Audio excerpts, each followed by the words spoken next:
Scandal in Bohemia, Part 2. At 3 o'clock precisely I was at Baker Street, but Holmes had not yet returned.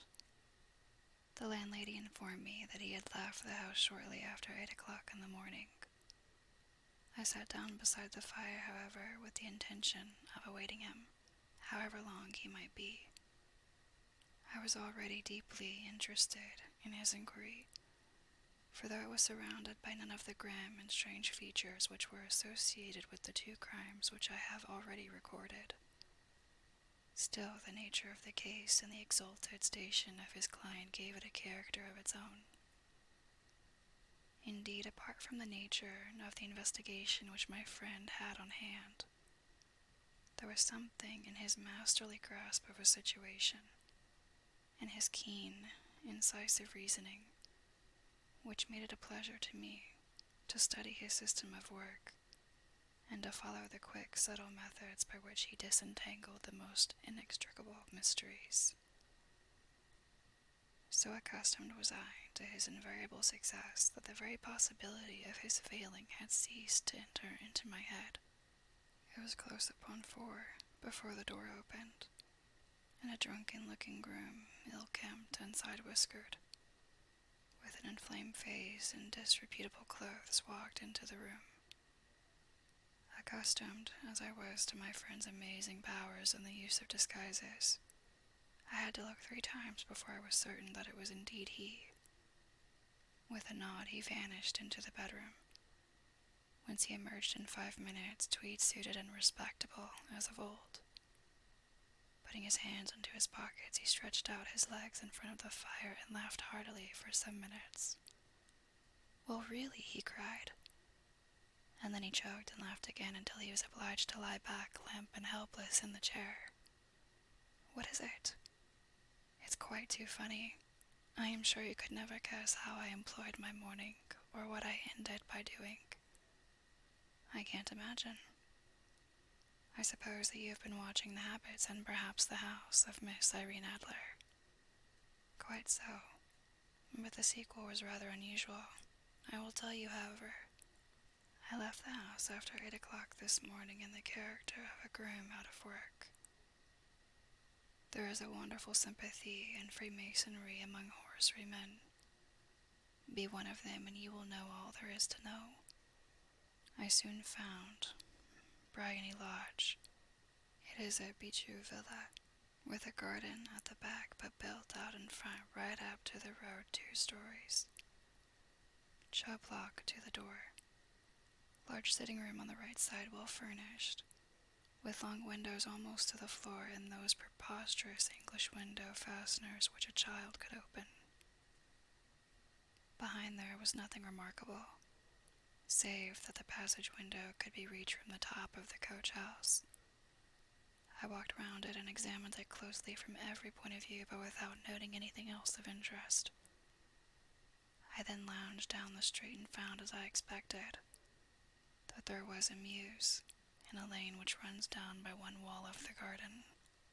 I lent the ostlers a hand in rubbing down their horses, and received in exchange 2 pence, a glass of half and half, 2 fills of shag tobacco, and as much information as I could desire about Miss Adler, to say nothing of half a dozen other people in the neighborhood in whom I was not in the least interested, but whose biographies I was compelled to listen to.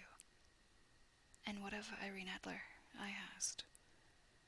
"Oh, she has turned all the men's heads down in that part. She is the daintiest thing under a bonnet on this planet.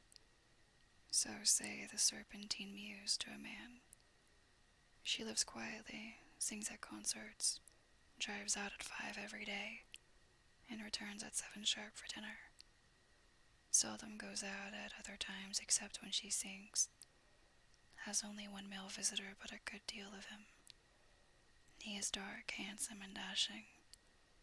Never calls less than once a day, and often twice. He is a Mr. Godfrey Norton of the Inner Temple. See the advantages of a cabman as a confidant." They had driven him home a dozen times from Serpentine Mews and knew all about him. When I'd listened to all they had to tell, I began to walk up and down near Barney Lodge once more, and to think over my plan of campaign. This Godfrey Norton was evidently an important factor in the matter. He was a lawyer. That sounded ominous. What was the relation between them, and what the object of his repeated visits? Was she his client, his friend, or his mistress? If the former, she had probably transferred the photograph to his keeping. If the latter, it was less likely. On the issue of this question depended whether I should continue my work at Bryony Lodge or turn my attention to the gentlemen's chambers in the temple. It was a delicate point, and it widened the field of my inquiry. I fear that I bore you with these details, but I have to let you see my little difficulties if you are to understand the situation. I am following you closely, I answered. I was still balancing the matter in my mind when a hansom cab drove up to Bryony Lodge, and a gentleman sprang out. He was a remarkably handsome man, dark, aquiline, and mustached, evidently the man of whom I had heard.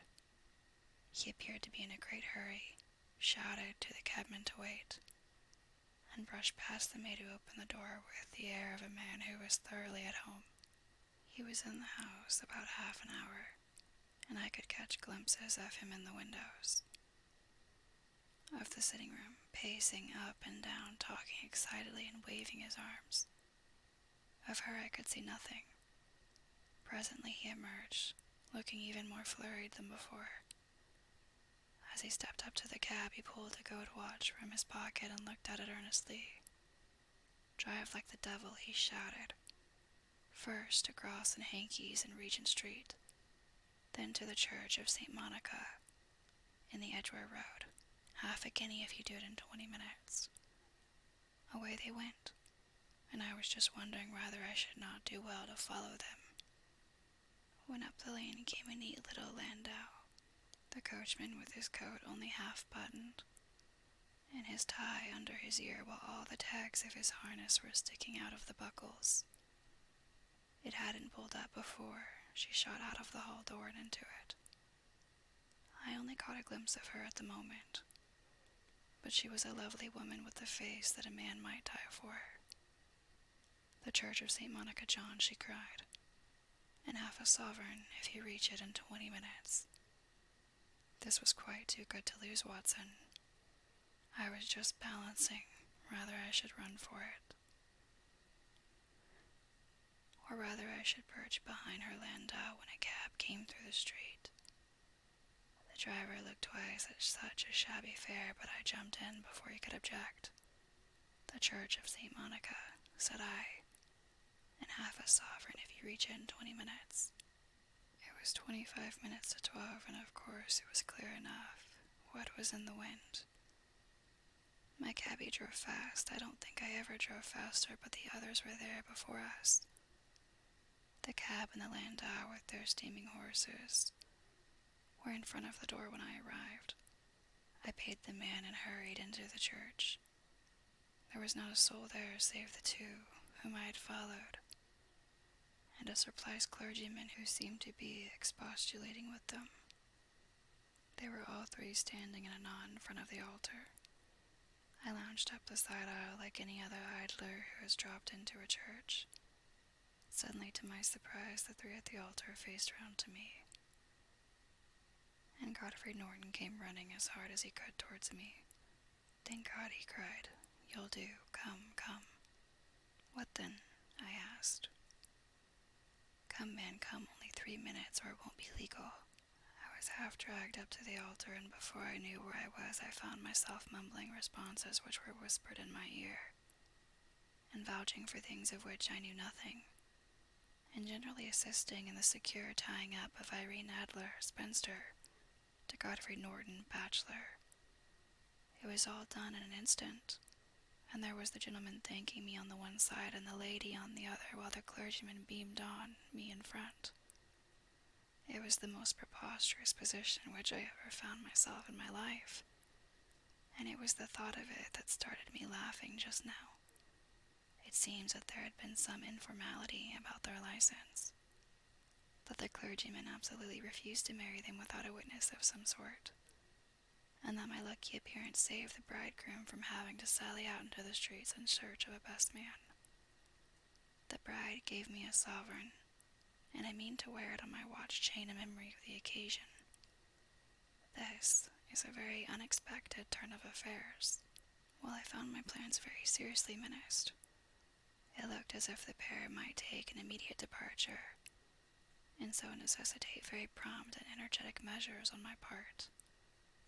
At the church door, however, they separated, he driving back to the temple, and she to her own house. "I shall drive out in the park at 5 as usual," she said as she left him. I heard no more. They drove away in different directions, and I went off to make my own arrangements, which are some cold beef and a glass of beer, he answered, ringing the bell. "I have been too busy to think of food, and I am likely to be busier still this evening. By the way, Doctor, I shall want your cooperation." "I shall be delighted. You don't mind breaking the law?" "Not in the least. Nor running a chance of arrest?" "Not in a good cause." "Oh, the cause is excellent. Then I am your man." I was sure that I might rely on you. "But what is it you wish?" "When Miss Turner has brought in the tray, I will make it clear to you." "Now," he said as he turned hungrily on the simple fare that our landlady had provided, "I must discuss it while I eat, for I have not much time. It is nearly 5 now. In 2 hours we must be on the scene of action. Miss Irene, or Madame, rather, returns from her drive at 7. We must be at Bryony Lodge to meet her. And what then? You must leave that to me. I have already arranged what is to occur. There is only one point on which I must insist. You must not interfere, come what may. You understand? I am to be neutral. There will probably be some small unpleasantness. Do not join in it.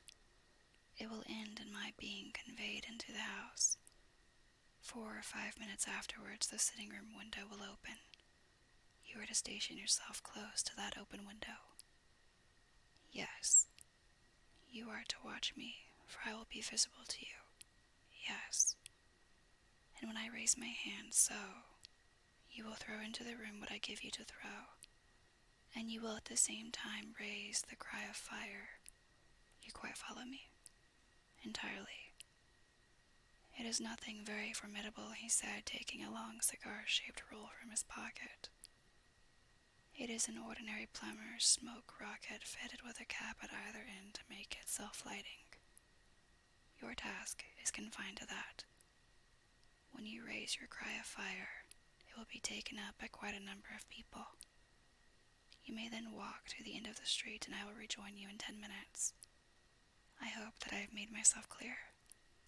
I am to remain neutral, to get near the window, to watch you, and at the signal to throw in this object, then to raise the cry of fire, and to wait you at the corner of the street."